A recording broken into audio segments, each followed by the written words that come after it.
ندوی صاحب، میں خدا کو مانتی ہوں. پہلے میں اسی پرمائز سے شروع کر رہی ہوں اور یہ بتا رہی ہوں آپ کو.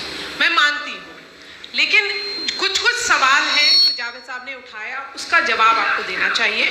پہلا سوال یہ کہ غزہ میں سالوں سے چھوٹے بچے مر رہے ہیں، وہ ان کو اگر خدا مرسیفل ہے، ہم مانتے ہیں کہ اللہ تعالیٰ میں بہت طاقت ہے، تو وہ بچے کیوں مر رہے ہیں؟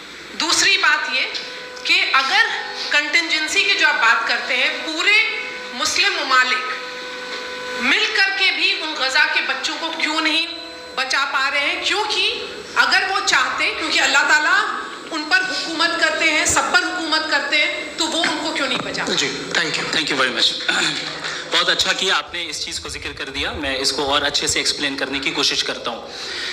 دیکھیں، جہاں تک آپ نے کہا کہ غزہ کے بچوں کو مارا جا رہا ہے، دیکھیں دو ورلڈ ویو ہے، ایک ایتھیسٹک ورلڈ ویو، ایک تھیسٹک ورلڈ ویو ہے. بچے مر رہے ہیں دونوں ورلڈ ویو میں، لیکن ہمارا ورلڈ ویو کہہ رہا ہے کہ ریکمپنس ہے. یہ کہہ رہے ہیں کہ ان کا مرنا بیکار جانے والا ہے، کوئی اس کا ریکمپنس نہیں ہے، چونکہ ان کے یہاں آخرت اور اللہ کا کوئی تصور یا گاڈ کا کوئی تصور نہیں ہے. آپ نے یہ سوال کیا کہ گاڈ مرسیفل ہے، کیوں نہیں روکتا؟ یہ میں نے بتایا کہ یہ مسکنسیپشن ہے لوگوں کے درمیان کہ گاڈ کو صرف مرسیفل اور اومنیپوٹنٹ سمجھتے ہیں. گاڈ کے صرف یہی دو ایٹریبیوٹس نہیں ہیں، گاڈ کے کئی سارے ایٹریبیوٹس ہیں. ان میں سے الحکیم بھی ہے، ان میں سے آل وائز بھی ہے، آل نوئنگ بھی ہے.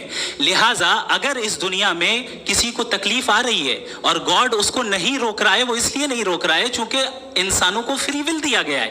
ٹھیک اسی طریقے سے اگر ایک ڈاکٹر کسی چھوٹے بچے کو انجیکشن لگا رہا ہے، اسے تکلیف پہنچ رہی ہے، اس کے لمیٹڈ پرسپیکٹو کے اعتبار سے یہ غلط ہو رہا ہے اور ڈاکٹر برا ہے. لیکن جب آپ براڈر پکچر کو دیکھیں گی، آپ کے اور ہمارے پاس صرف ایک پکسل ہے. ہمیں اتنا نظر آ رہا ہے کہ غزہ میں قتل ہو رہا ہے، لیکن اس کے پیچھے کتنا ریکمپنس ان کو ملنے والا ہے، پورا پکچر گاڈ کے پاس ہے. تو ایک پکسل سے آپ پورے پکچر کو کبھی بھی جج نہیں کر سکتی. آپ اس میں کچھ